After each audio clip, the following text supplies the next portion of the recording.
The March afternoon was unseasonably warm when the frantic telegram arrived at Baker Street from Dr. Marcus Thornton, the distinguished pharmaceutical chemist whose groundbreaking research into synthetic compounds had earned him international acclaim. The message was brief but conveyed genuine terror. His laboratory assistant had died under mysterious circumstances while working on a revolutionary new formula, and now Dr. Thornton himself feared he was being systematically poisoned by compounds that should not exist according to all known principles of chemistry. He begged Holmes to come immediately before the impossible formula claimed another victim.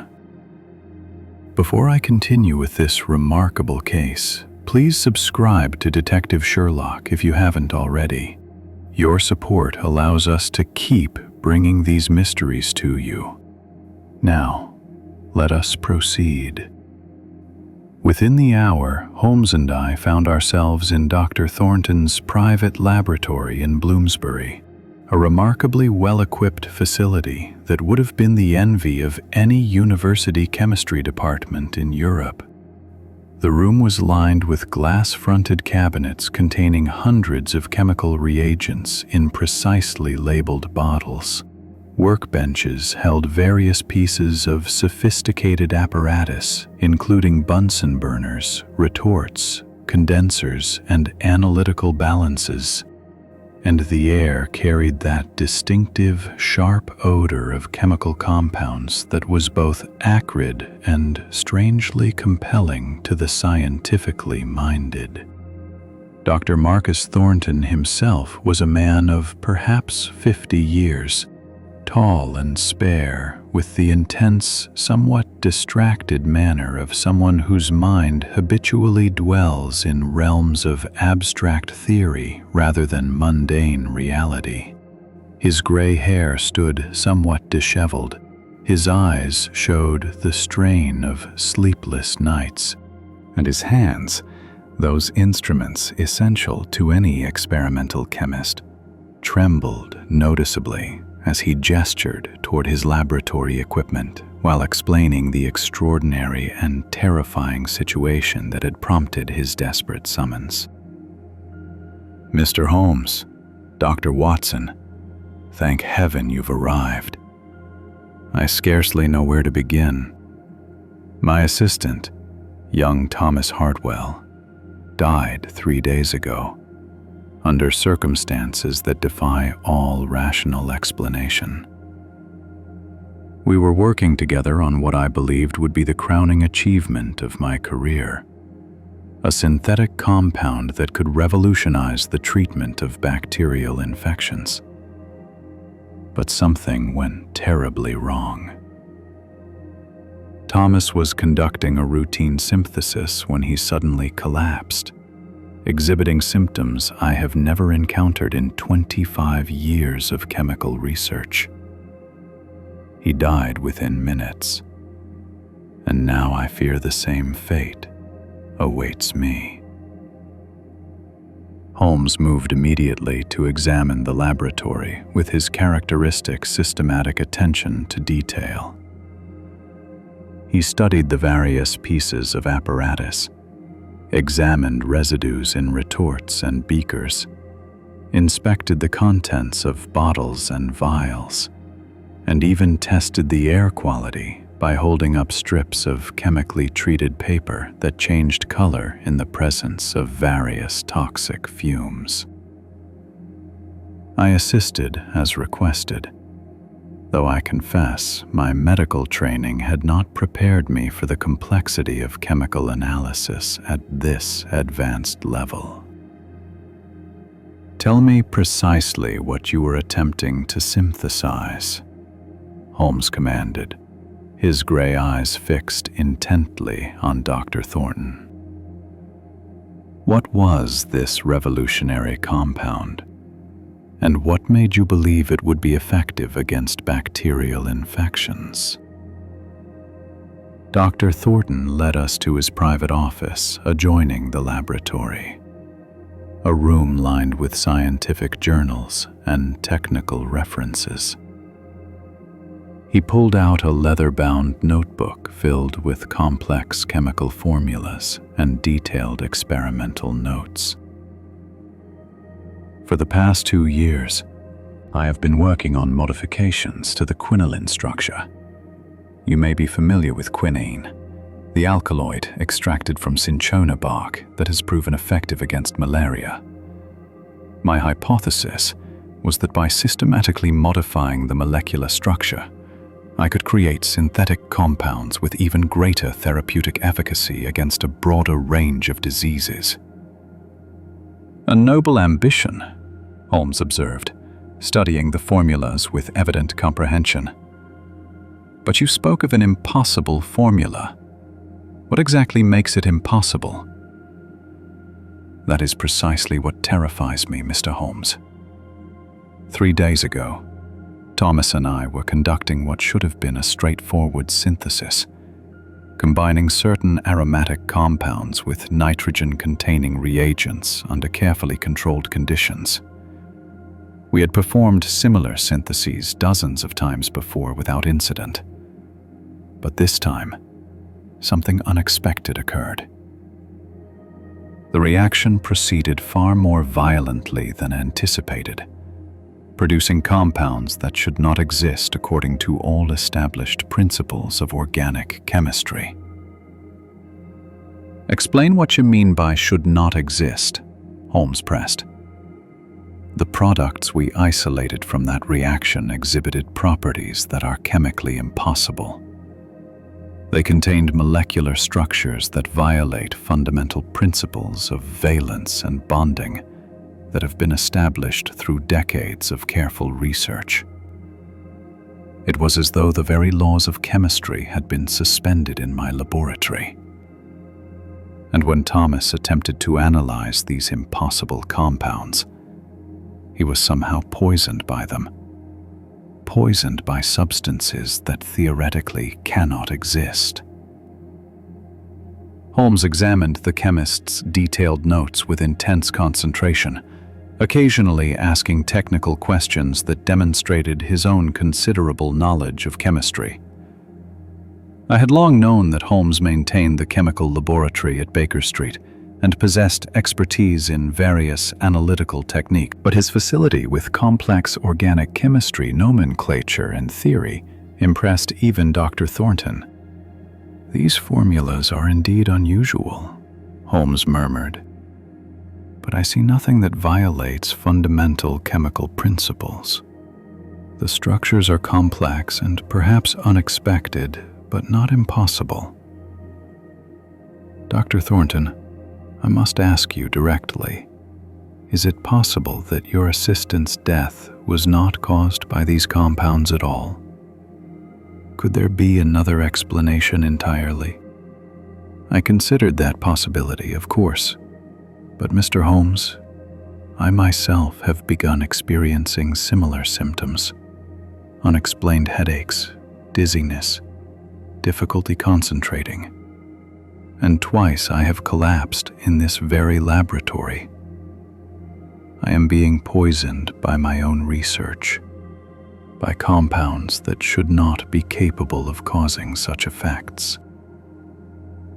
Unless you can solve this mystery, I fear I will follow young Thomas into an early grave." Holmes spent the next several hours conducting an exhaustive investigation of the laboratory and its contents.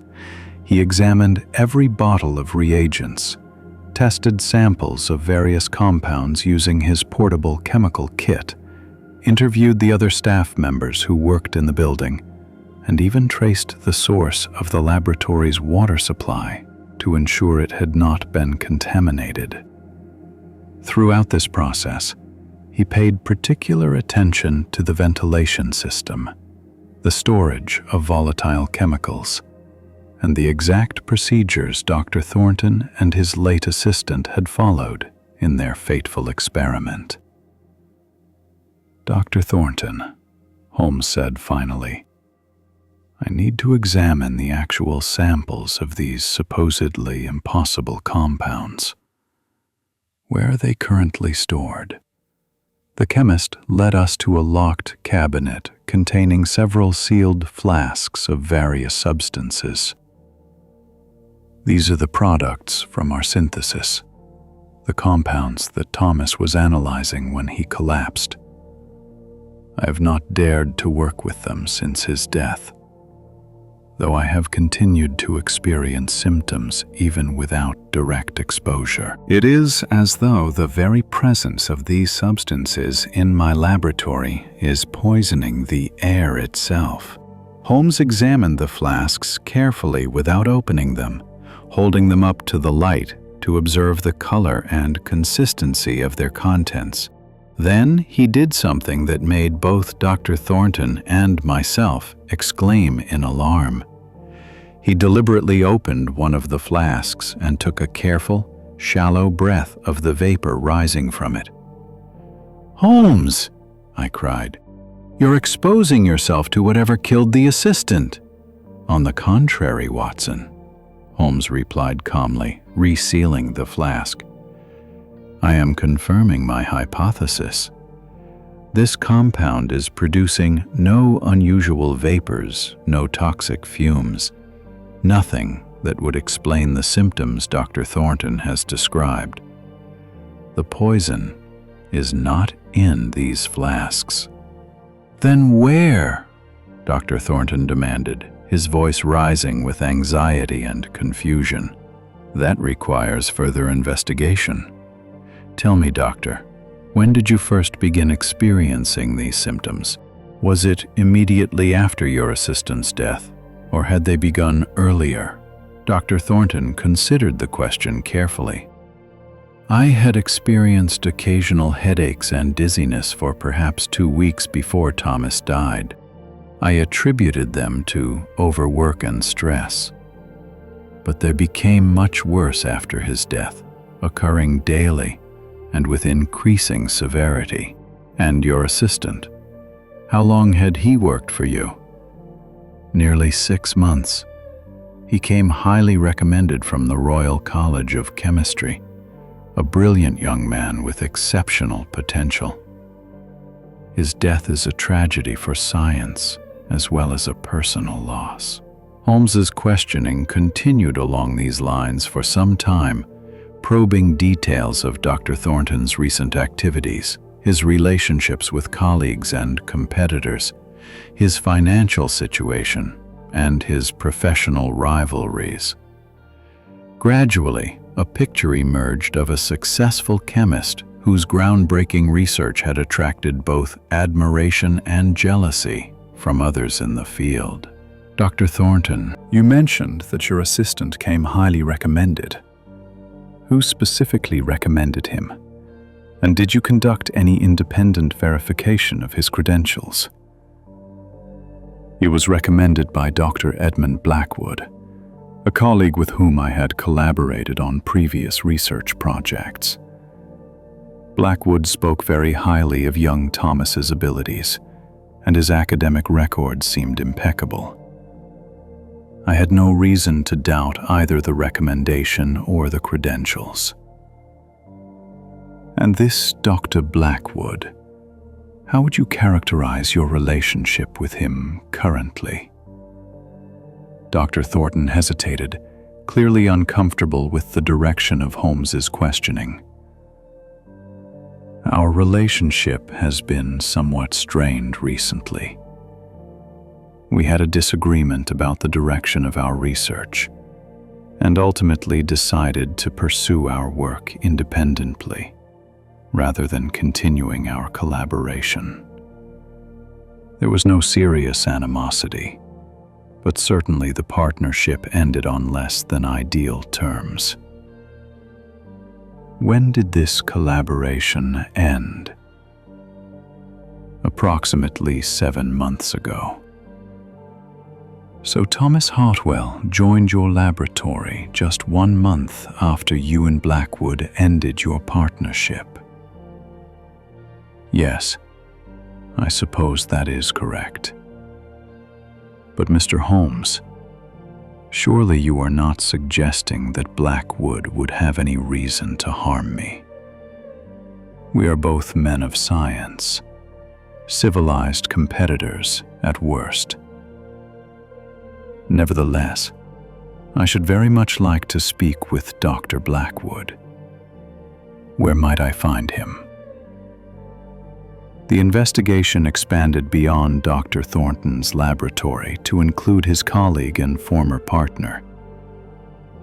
Dr. Edmund Blackwood maintained his own research facility in Chelsea, a similar, though less elaborately equipped establishment. When Holmes and I called upon him under the pretext of seeking scientific consultation, we found a man of perhaps 45 years, shorter and more robust than Dr. Thornton, with a florid complexion and somewhat defensive manner. Dr. Blackwood, I am Sherlock Holmes, and this is my colleague, Dr. Watson. We are conducting inquiries on behalf of a client regarding certain chemical research. I understand you formerly collaborated with Dr. Marcus Thornton. Blackwood's expression became immediately guarded.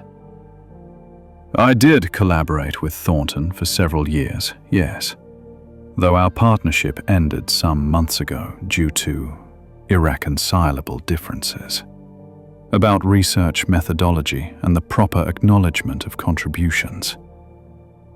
What is your interest in this matter?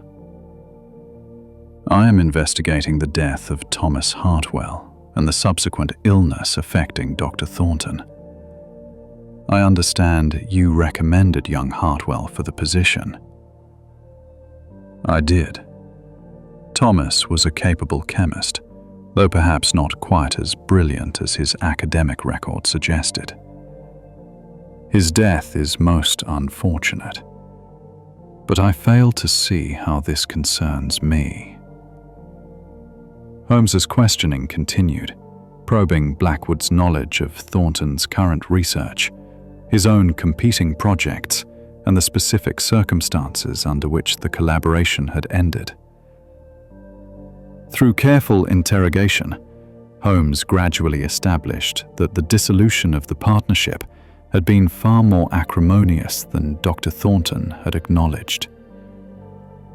There had been serious disputes about patent rights to certain discoveries, accusations of intellectual theft, and finally a complete rupture, with threats of legal action on both sides. Dr. Blackwood, I must ask you directly, did you bear any ill will toward Dr. Thornton? Did you have any motive to wish him harm? Blackwood's face reddened with anger. Are you accusing me of involvement in this death? That is outrageous. I am a scientist, Mr. Holmes, not a common criminal. Whatever differences Thornton and I may have had, they were professional disagreements, nothing more. I would never resort to poisoning or sabotage, regardless of what he may have told you. Holmes did not press the matter further at that time, but as we departed Blackwood's laboratory, he remarked quietly to me, "There is considerable anger there, Watson, and anger can drive even educated men to extreme actions. But anger alone is not evidence. We need to establish the actual mechanism by which these poisonings occurred before we can identify who is responsible." The breakthrough came through Holmes's characteristic combination of chemical knowledge and careful observation. He had taken samples from Dr. Thornton's laboratory, not of the supposedly impossible compounds, but of seemingly innocuous materials. The water used for washing glassware, residues from laboratory benches, even dust from ventilation grates. These samples he analyzed meticulously at his own Baker Street laboratory, using the sophisticated equipment he had accumulated over years of investigative work. "Watson, I have discovered something most interesting," Holmes announced late one evening as I joined him at Baker Street after hospital rounds. "The samples from Thornton's laboratory contain traces of arsenic. Not the crude arsenic of common rat poison, but highly purified arsenious oxide in microscopic quantities. More significantly, this arsenic has been systematically introduced into the laboratory's water supply over an extended period, creating a chronic exposure that would produce exactly the symptoms Thornton described." "But Holmes, wouldn't arsenic poisoning be detected in a post-mortem examination of young Hartwell?" "If the examiners knew to look for it specifically, yes. But chronic arsenic poisoning can be subtle, particularly if the doses are carefully calibrated. The symptoms can mimic various other conditions: gastric disorders, neurological problems, general malaise. And if the poisoner was clever enough to time a more acute exposure to coincide with what appeared to be a laboratory accident, suspicion would naturally focus on the supposed chemical mishap rather than deliberate poisoning." "Then you believe Hartwell's death was murder disguised as a laboratory accident?" "I am certain of it. Moreover, I believe Dr. Thornton is the real target. Hartwell's death was intended to appear as though Thornton's research had produced dangerously unstable compounds, discrediting his work and potentially ending his career, even if the poisoning did not kill him. The perfect revenge for a rival who felt wronged." Holmes arranged for a trap to be set, with Dr. Thornton's cooperation. The chemist announced through scientific channels that he had made a breakthrough in his synthesis work and would be conducting a crucial experiment the following evening. He also mentioned, seemingly in casual conversation with various colleagues, that he would be working alone in his laboratory, late into the night, to complete this important work. In reality, Holmes, Inspector Lestrade, and I were concealed in Dr. Thornton's laboratory, watching through a carefully disguised observation point. Dr. Thornton himself was safely away from the premises, staying at a hotel under police protection. We waited for hours as darkness fell and the building grew quiet, wondering if our trap would prove successful. Near midnight, a figure entered the laboratory using a key, not forcing entry, but accessing the space legitimately. In the dim light from the single gas lamp we had left burning, we could identify the intruder as none other than Thomas Hartwell, supposedly dead and buried 3 days earlier. "Hartwell!" I exclaimed in genuine shock. "Not dead at all," Holmes murmured. "Very much alive and engaged in the systematic poisoning of his supposed employer. Now we shall see what he does."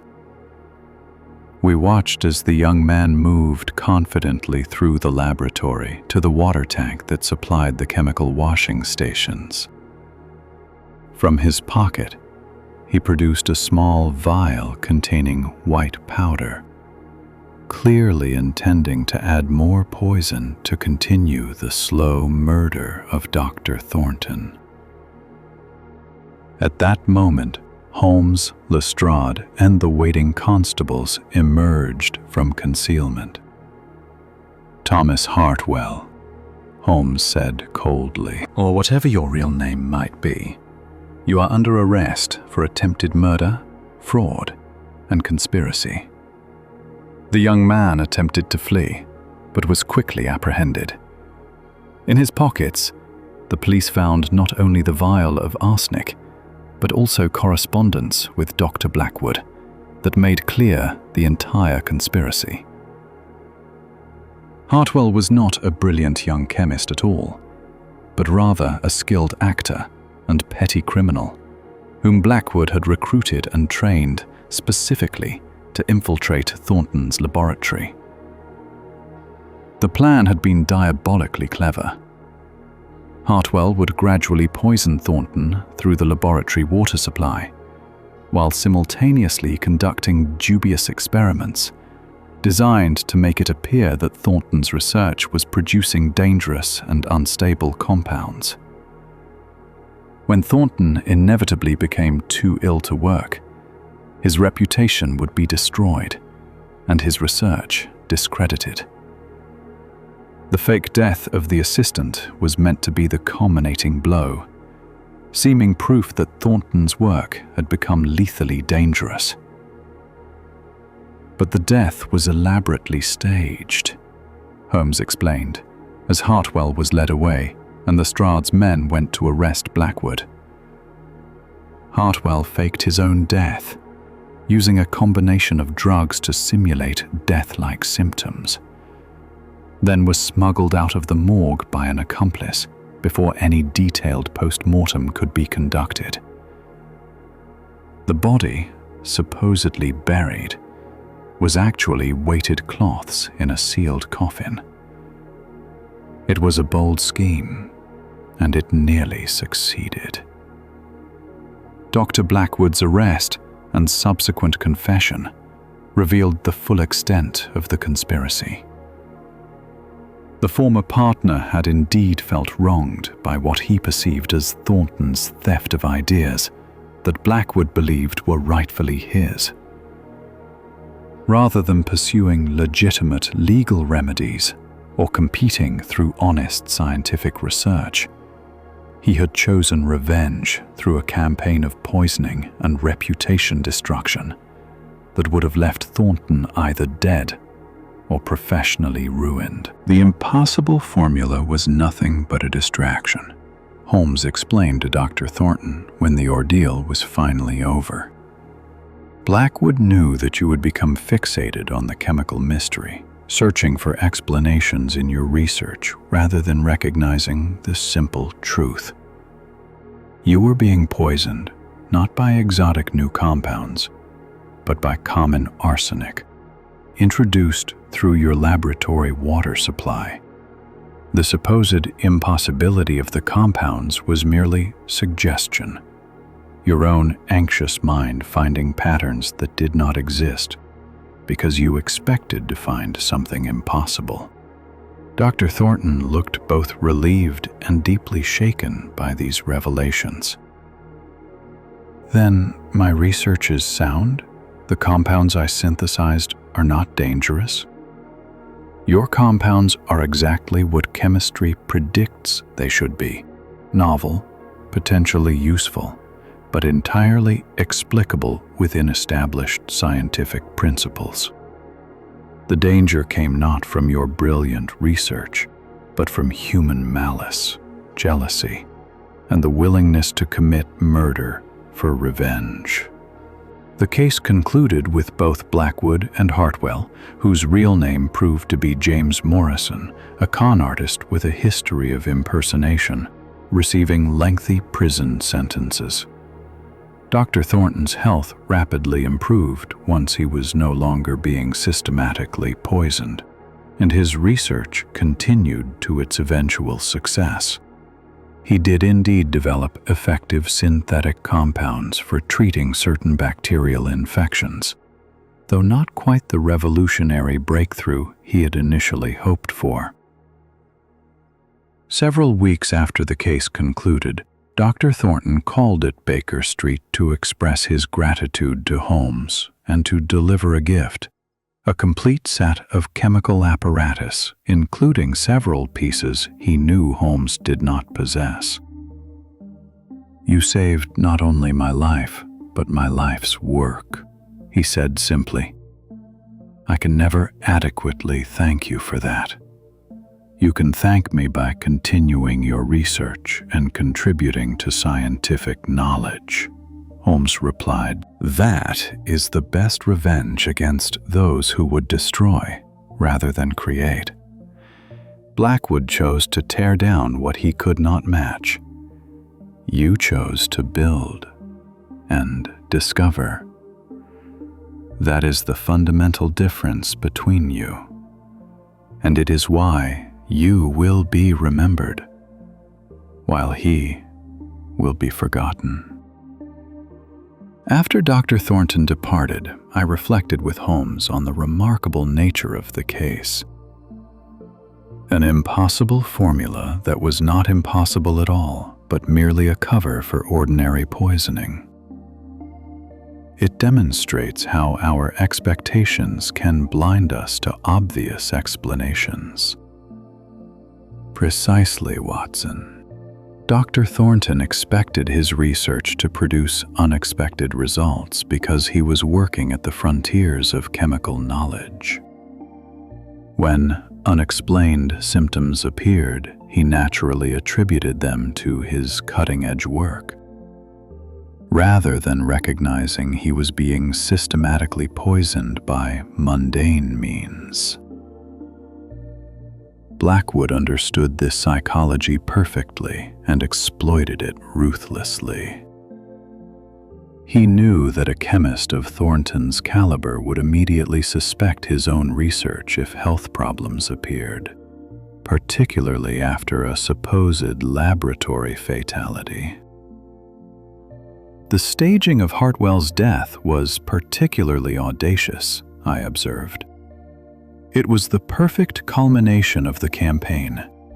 Not only did it appear to prove that Thornton's research was deadly, but it also removed Hartwell from the scene before his imposture could be discovered. By dying, he avoided the risk of eventually making some mistake that would reveal he was not the qualified chemist he claimed to be. It was a well-planned exit that would have left Thornton not only poisoned, but also professionally disgraced. The case remained in my notes as an excellent example of how scientific knowledge could be manipulated to conceal rather than reveal truth. Blackwood had used his considerable understanding of chemistry not to advance knowledge, but to create a convincing false narrative that nearly succeeded in destroying a rival. The impossible formula had been impossible, only in the sense that it was an impossible fiction, a story designed to misdirect attention from the real but mundane crime of poisoning. Years later, when I published an account of the case, it attracted considerable attention from the scientific community. Several journal articles appeared discussing how expectations and theoretical frameworks could influence interpretation of experimental results, how researchers needed to remain alert to the possibility of deliberate sabotage in competitive fields, and how important it was to consider mundane explanations before embracing exotic ones. Holmes kept among his chemical equipment one of the flasks from Dr. Thornton's laboratory, one of the supposedly impossible compounds that had terrified the chemist.